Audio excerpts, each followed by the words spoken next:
Hello, and thank you for joining this on-demand webinar today. My name is Roberta Echeverry. I'm a certified professional in disability management, and I've been in the field of return to work and disability management for over 30 years. I do training on facilitation of the interactive process to look at reasonable accommodations for employees with disabilities that may be impacted in their ability to do their job. Today, we'll be showcasing one of my favorite resources of all time, the Job Accommodation Network, or JAN for short. In my line of work, employers and employees are seeking lots of help from me all the time. So having someone I can go to for help, for resources, for answers is huge. And so I want to share today how the Job Accommodation Network can help you also. JAN is fully funded by the U.S. Department of Labor's Office of Disability Employment Policy. They serve as a trusted partner across the U.S. public and private sectors. What is great about JAN and their connection with ODEP is that they have deep experience in reasonable accommodations, very strong credibility as a resource, and maybe best of all, they are free for all of us to utilize. So some key points about JAN, as I mentioned, free resource, very important. You can get a live human being on the phone to help you at the Job Accommodation Network.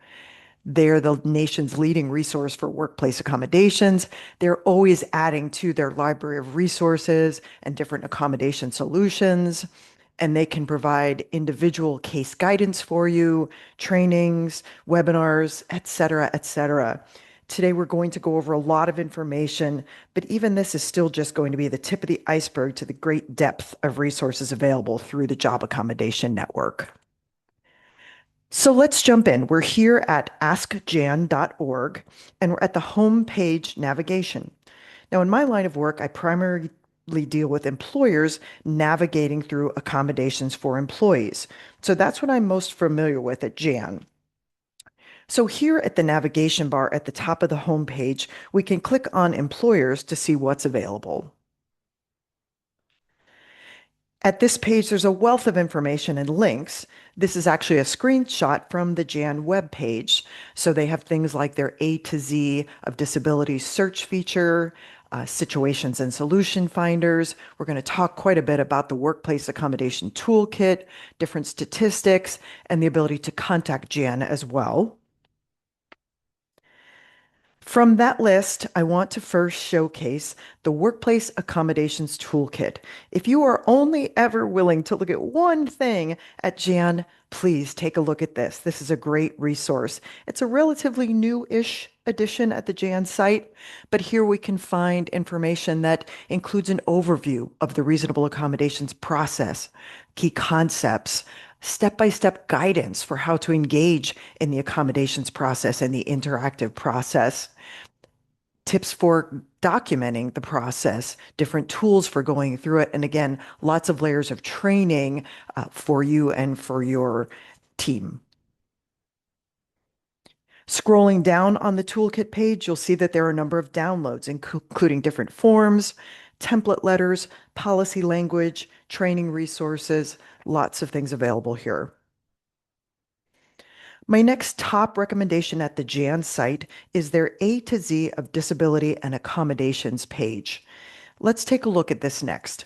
So here's an area where site visitors can search by a particular disability or condition. Say, for instance, someone has a vision impairment. You can search by a specific limitation or restriction, such as no heavy lifting. You could also search by a particular work function that you're trying to accommodate, something like materials handling. You can search by different topics, or you can search for more information on a particular accommodation. So for instance, if you were looking for some kind of air filtration device, you can go here, search for that, and learn more about that and the available options. If you are using, for example, the search by disability, let's use migraines as one example. Now, while the interactive process is driven by a care provider's specific information on an employee's limitations, it really can help to learn more about the condition. We don't often get and we don't need a diagnosis, but we might have information like, due to employees' migraines, they experience XYZ. Or an employee might tell us, because of my migraines, I'm requesting XYZ as an accommodation. So here's where we can learn more about this. Now, remember, the interactive process is a fact specific, case by case analysis, not cookie cutter. We're not going to take and extract solutions here and assume they're automatically going to work. This is a resource for ideas and for brainstorming. So here we can see this tells us about migraines, how they might occur, different phases of the accommodations. And then on the right side of the page, we can see different accommodations ideas, other information, etc. More often in the interactive process, as I said, we get an employee's limitations or work restrictions. So the A to Z section here, we can also search by these limitations.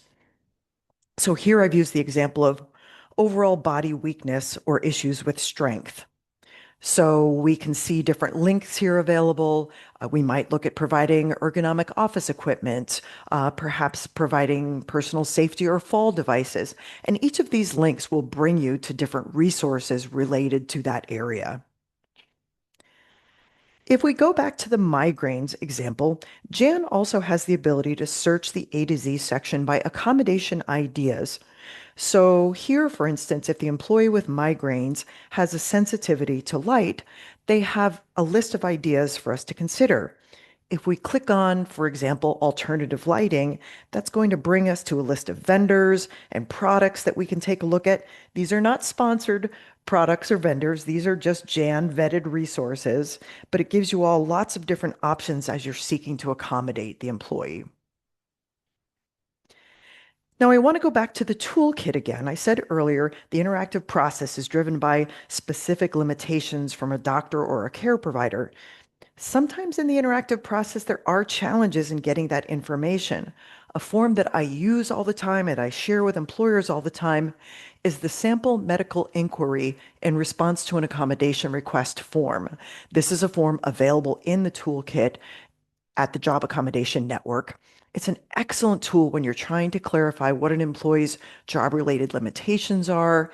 This is something we're going to give to the employee, to give to their doctor. We don't want to go to the doctor directly, but the way that the questions are formulated, we're going to get the exact information we need. When we tell an employee we need documentation of the need for an accommodation, they're not often sure what to tell their doctor, and the doctor may not even be sure how to document this. So this form gives everyone some guidance in that process.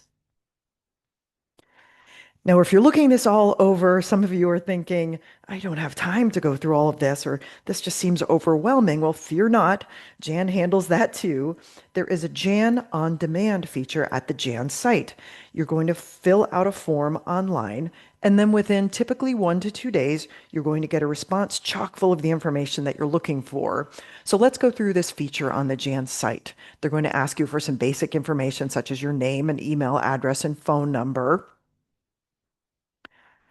And then they're going to ask you to describe the disability or the limitation that the person has that you're working with. You might say something like an employee has a progressive hearing loss. They'll want to know the job title. So in this example, it might be a lumberyard foreman. And then they're going to ask what specific duties are at issue. So here it might be navigating the lumberyard and needing to hear alarms or vehicle audible signals is something that's of concern. The form will go on to ask you to summarize any accommodations that have been attempted and then what your specific questions are. So in this example, it might be that the first headphones we tried to amplify sound caused worsening symptoms for the employee. And so what we want to know is, are there other amplification devices we might be able to try? And again, you'll hear back from Jan within 1 to 2 days with all kinds of questions and information. They may have some follow-up questions for you, but they're going to have all kinds of resources available for you. And there is so much more. Really, today, again, has been the tip of the iceberg, but I do hope this has been helpful. Another thing to keep in mind, using Jan is very likely to help you find accommodation solutions. But I also know that not everything can be accommodated, unfortunately. And in those situations where we're not able to accommodate an employee with a disability, it's very important to show and to document our good faith efforts in the process. And the use of Jan as a resource is certainly going to reflect that genuine good faith effort. So again, I hope this has been helpful. I'm sure in time you're going to love Jan as much as I do. If you are new to this field or new in your role, or if you have questions about the interactive process and reasonable accommodations, DMG offers a range of training and services to support employers and organizations, and we're continually adding to our library of training programs. So please feel free to check us out. My information is here. You can also reach out to me at any point in time with questions. I wish you all the best in your ongoing efforts to accommodate your employees, and I hope this has been helpful and that DMG can be a resource to you in the future. Thanks again.